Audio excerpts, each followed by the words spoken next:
San Silvestre, abad. Cada 26 de noviembre, la Iglesia Católica recuerda a San Silvestre, abad, fundador de los silvestrinos. Silvestre Gusolini nació en Osimo, cerca de Ancona, en 1177, en el seno de una familia acomodada que lo envió a Bolonia para estudiar derecho, ya que su padre quería que llegara a ser un rico y famoso abogado. Sin embargo, Silvestre se sintió insatisfecho de tales estudios, y, sin pedir el parecer de su padre, se fue a Padua para estudiar teología. Cuando volvió a casa con el título de una disciplina religiosa en vez del envidiable título civil de abogado, su padre se sintió tremendamente desilusionado y ofendido y se enojó tanto que lo segregó en casa por 10 años. Una vocación obstaculada por la familia, a pesar de la oposición familiar y gracias a la palabra contenida en la Sagrada Escritura que él había profundizado y amado durante el tiempo de sus estudios teológicos,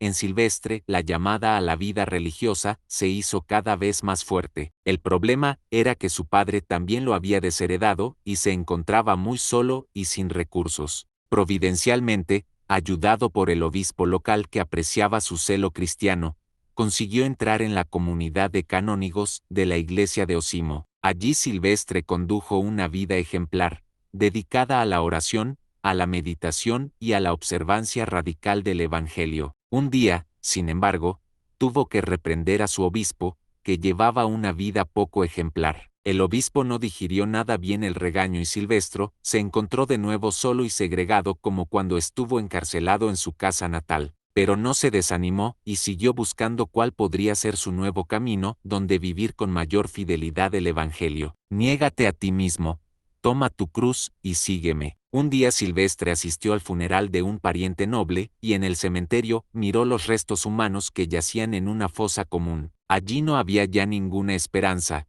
solo quedaba la nada de la muerte. Para él, sin embargo, fue una iluminación sobre la precariedad de la vida que lo hizo comprender el contenido de aquel antiguo refrán: como te ves, me vi, como me ves, te verás. Pero sobre todo, le vinieron a la mente aquellas otras palabras de vida eterna de su maestro que lo invitaban a seguirlo, yendo más allá de lo mudable y lo pasajero: el que quiera venir en pos de mí, que se niegue a sí mismo, que tome su cruz y me siga. Así fue que Silvestre eligió la vida de ermitaño, vagó durante un tiempo por las montañas de las Marcas hasta que el Señor le mostró una gruta, llamada Grota Fusile, donde se estableció. Durante 3 años no tuvo contacto con ninguna persona.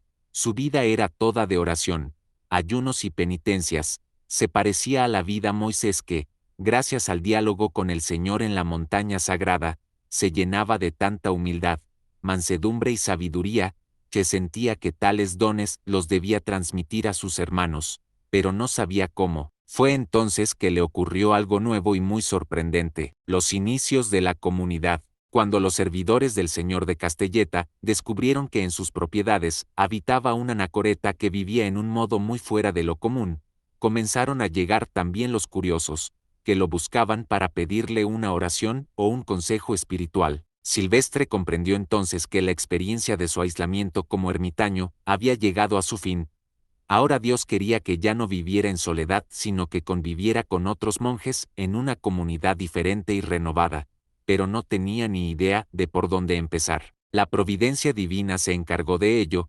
En 1228 Gregorio IX envió una delegación de frailes dominicos, compuesta por Fray Ricardo y Fray Bonaparte, para conocer a ese extraño ermitaño, para invitarlo a unirse a una orden monástica ya existente, o, al menos, para adoptar una regla de vida más estructurada y precisa, tal y como había establecido el Cuarto Concilio de Letrán. Los 2 frailes enviados fueron así los 2 primeros hermanos de Silvestre en la nueva comunidad que se llamó Orden de San Benito de Montefano. La elección de la regla de vida. Silvestre rezaba mucho cada vez que se hallaba en un aprieto y no sabía qué cosa convenía hacer.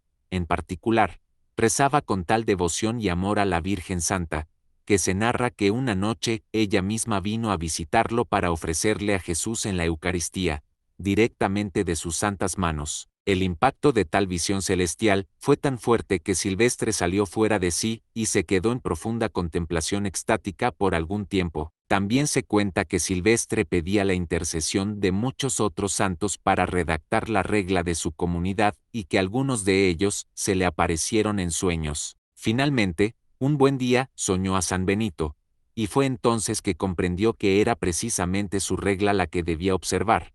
Fue el primero en vestir el hábito benedictino y en 1248 recibió la aprobación del Papa Inocencio IV. Mientras tanto, la comunidad crecía y, como una buena semilla sembrada en suelo fértil, daba sus frutos y nacían nuevas comunidades. Poco a poco, la vida tan singular de Silvestre, alimentada por la intensa oración, el constante estudio de la palabra de Dios, la generosa penitencia y la profunda caridad, se fue consumiendo y cuando ya estaba por llegar a los 90 años, el Señor se lo llevó a gozar de la vida eterna.